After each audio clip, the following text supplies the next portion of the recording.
जय हिंद दोस्तों, मेरा नाम सौरभ कुमार गुप्ता है।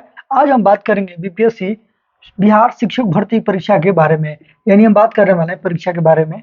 और इस परीक्षा में सबसे पहले हम बात करेंगे जो ये स्टेट जो होने वाला था, कहा जा रहा था कि जनवरी में होगा, जनवरी से फरवरी, मार्च, अप्रैल, मई आ गया, अभी तक ये स्टेट नहीं कराया गया है। और इसी आधार पर यह स्टेट कराया जाएगा, तो उसी आधार पर ही बीपीएससी के द्वारा पेपर लिया जाएगा। तो हम बात करते हैं उसके बारे में, क्या नया नया नोटिफिकेशन आया है और उसी के बारे में। क्योंकि मेरे पास डिजिटल बोर्ड तो है नहीं, मेरे पास जो भी नोटिस आया तो उसको मैं लिखा हूँ इस पर, फिर मैं उसको आपको बताने वाला हूँ कि किसमें किस तरह से नोटिस आया है। सबसे पहले मैं बात करूंगा 15 मई।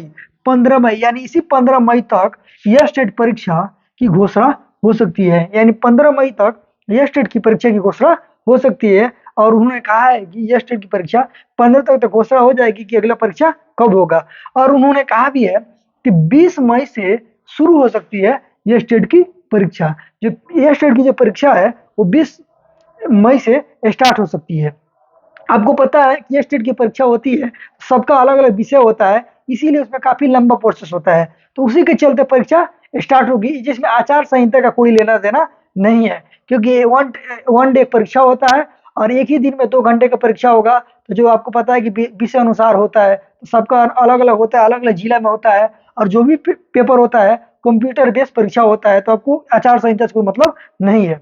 बात करें, परीक्षा में लगभग 6 लाख अभ्यर्थी शामिल हो गए। यानी सी स्टेट की परीक्षा में कुल अभ्यर्थी जो होंगे 6 लाख हो गए, और जो पूरे देश से अभ्यर्थी इसमें भाग लेंगे। पहले था कि ये स्टेट बिहार वाले ही भर सकते हैं, लेकिन नहीं, अब पूरे देश से ही के अभ्यर्थी फॉर्म भर सकते हैं। लगभग 6 लाख नए बच्चे इसमें भरेंगे।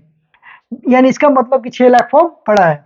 विषयवार परीक्षा लेने में कम से कम 20 दिन लग सकता है। तो विषय अनुसार होता है, जैसे किसी का हिंदी हुआ, संस्कृत हुआ, उर्दू हुआ, केमिस्ट्री हुआ, फिजिक्स हुआ, सोशल साइंस हुआ, भूगोल हुआ, इतिहास हुआ। तो सबका अलग अलग विषय होता है, उसके अनुसार लगभग 20 दिन को आपका पेपर हो सकता है। क्योंकि मेरा भी हिंदी का जो पेपर था, हमको लग रहा है चौथा दिन हमारा पेपर था, इससे पहले हुआ था। मैं पहले बार में क्वालिफाइड हो गया था हिंदी का।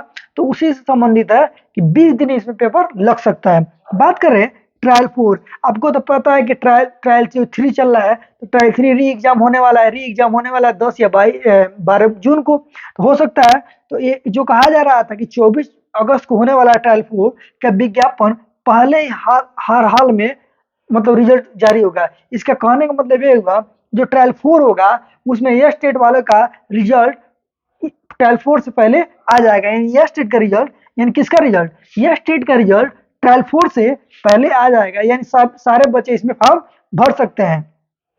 साल के अंत तक ट्रायल 5 भी आने की पूरी पूरी संभावना है।